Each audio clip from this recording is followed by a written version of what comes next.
Restaurant Unstoppable. What the most successful restaurateurs know that you don't. So, reflecting back at this time, so in 2012 is when you opened Hattie Bee's, right? Yep. Take us from, like, what was your role in taking this menu item in creating a whole brand around a menu item? Yeah. I feel like that's where I want to focus today. So, like, what advice can you give us around doing that? Yeah.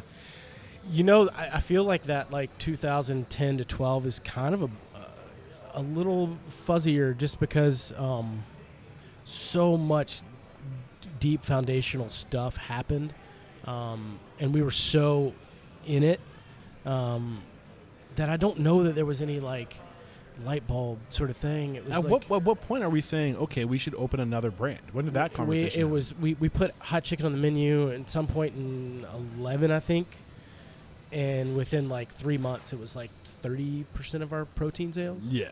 And it was like country fried steak, nah. Like fish almondine, nah. We're doing hot chicken.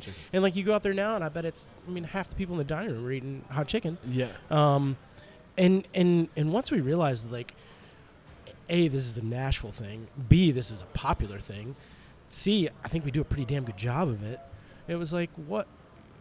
My motivation to be at Bishop's was so that my dad could not be there.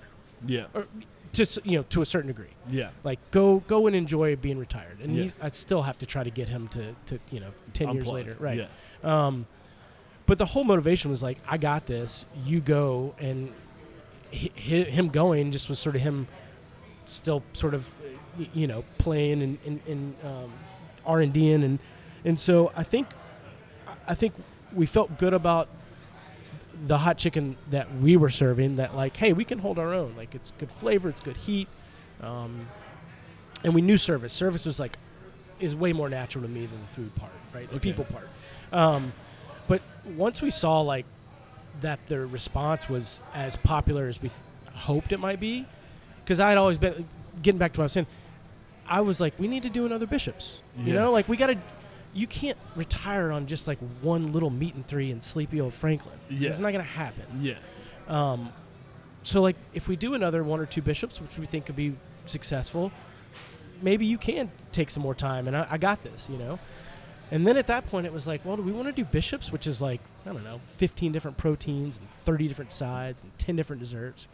Or do we want to do, like, the heat of all that? Yeah. Literally, Plus, just from the lessons I've learned on the show, putting all of your, instead of trying to do 20 things really well, put all that energy into doing one thing really well.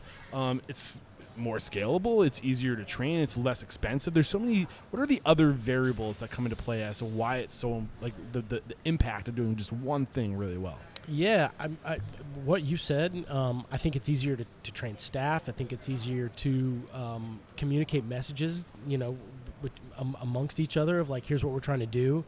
And it's not like, oh, by the way, like, it's a fall menu, or like, hey, we got 8 different ones in now. Like, it just makes finding people that can help run and operate these things, not because it takes less skill, but it allows them to focus on what we feel like is super important, and it's so missed, is like the service piece and the people piece. And so it frees them up to be like, oh, I don't have to remember what the lunch special is, or like what new wine menu we've got. Like, we got dope fried chicken and great sides and cold beer. You just lean. It makes so much else. It just makes everything so much easier. It frees up the rest. Yeah. I'm curious. At this time, you had Prince's. You had, what was the other? Bolton's. 400 degrees. 400 degrees. What else existed in Nashville for, like, Nashville? Was it just those 3, or was there, like, could you go anywhere and get Nashville fried chicken at this point? No. There definitely were more. You don't need to name them all. No, I think Barbara Mandrell. No, there was one that was like hotchicken.com, which was like in the 90s when, like, .com boom. Yeah. I think Bolton's and Prince's are the 2. 400 was the one that I think Aki was really kind to us on the front end. We loved eating her chicken. She was very welcoming and open to sort of, what we had to offer. But yeah, those are the like those are the two OGs. I guess what I'm working towards is when it comes to like, so you have these brands that are known in Nashville as being the OGs, right? And then so you have this culture building around Nashville Hot Chicken, and there's just this opportunity. It just seems like there's this massive opportunity that there's this definite niche that's been identified that does well in this market, and nobody really leaned into it to scale it.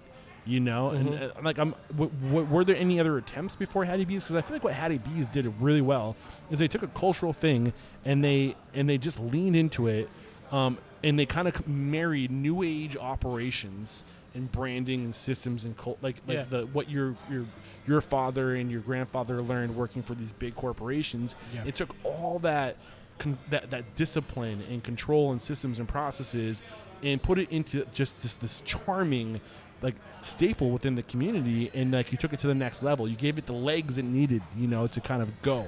Literally, because right after you guys got into the hot chicken game, I feel like that's when it blew up and went nationwide. Yeah. You started seeing Howlin' Rays on the West Coast. You have Southerns in New Orleans. You have there's so many now. There's been so many. Fry the Coop in Chicago is another one, and they all come here for inspiration.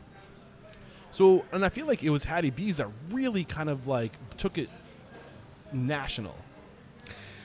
Is that weird to say? Yeah. Yeah. It's something that I've always sort of grappled with, because like I do realize sort of the history behind hot chicken, that it is a largely African American a dish that was created in the African American community, and that it's become such a big thing that you don't want the history of that to get lost in it all. Like people, I can't tell me people think that we started hot chicken, and I'm like, it's like the first. It's like no. Like we did not, like we were like 50 years behind. You know, like we just it wasn't even like we saw it as it wasn't an opportunistic thing. We knew how to make good food. We knew how to take care of people. You saw an opportunity. Yeah. We did, but it wasn't. The idea was never like Hattie B's Las Vegas, you know, like that never came through. It was like, let's just do this one. And the landlord that we've got at the people who own the building that we have in Franklin had it was like a stakeout or like like the off the grill sort of thing right next to Vanderbilt. It was like 1,200, 1,300 square feet. It was nothing. It was like a really shitty little spot with like 6 parking spots. But he was like, I'll give it to you for next to nothing. And it seemed like a good way to sort of like try something without going whole chicken into it, right? And so I think our branding is incredible. Loaded for Bear out of Memphis. Michael Carpenter is like the biggest homie. He knows. He's got an eye better than anybody I've ever seen. And so we had a bunch of really like pretty bad names, I think, and I will blame my father for that. It was that we just kind of were like, no, it's nothing. We kept going back and forth, and then a friend of mine kind of said, I said Hattie B's Hot Chicken. I just kind of threw it out. Our oldest daughter was 1 at the time, I think, and he was like, dude, that's it. And I was like, I don't want to put her name on it. I don't want it to be this thing where like, you know, I want to keep those things separate, right? And he was like, all right, dude, but that's it. Yeah. What do you think? What's it about that Hattie B's? Is it just because it's personal? Because it's family? It's a family name, right? It's your daughter's name, but it was a name that was passed down to your daughter, right? Yeah. It's family. It's my grandmother, my dad's mom, and my great grandmother, Hattie Melba and Hattie Hooks, and our oldest Hattie Bright, and the family piece was big. I mean, it was a family business. We were kind of spinning it off from a family business. But it just had a good Southern, I mean, it just sounded like a place, you know, it was like, oh, they know what they're doing. Yeah. And so, you know, again, I wish I could say that, actually, I don't wish I could say, I'm glad that it wasn't like this big think tank process, that it was just really organic and like done with family and friends, and that's the way we're going to keep doing it. I got to give a shout out to my boy in Chicago, Joe Fontana, past guest on the show. Love Joe. I love the name of it. And this is your time to shine, but we're talking about branding and fried chicken. Fry the Coop. Have you heard of it? Yeah, I have heard of it. Fry the Coop. It's good, man. Dude, like that's such a great name. I don't know, just thinking about branding. But what this gentleman you're referring back to, the guy that helped you with your branding. Yeah. What was his name? Michael Carpenter, Loaded for Bear. What did he teach you about a good brand? He's still teaching me, man. It's like a, and I think we just sort of like, we're both kids of the 80s, like hip hop kids that like grew up around sports and like love using sports references and very much keep things in the family. And so it was this really great mix of this thing that felt in some ways looked old, but was so fresh and new that it was like it's like when you see like shit that comes back from the 80s and you're like, oh crap, that's popular again. It was like this idea of like this really old cool thing that is the root of it, right? Yeah. But like it's fresh and like funny, a little tongue-in-cheeky, a little like he's always thinking about ways that we can sort of have fun with what we're doing. Yeah, you know? Yeah, that's cool.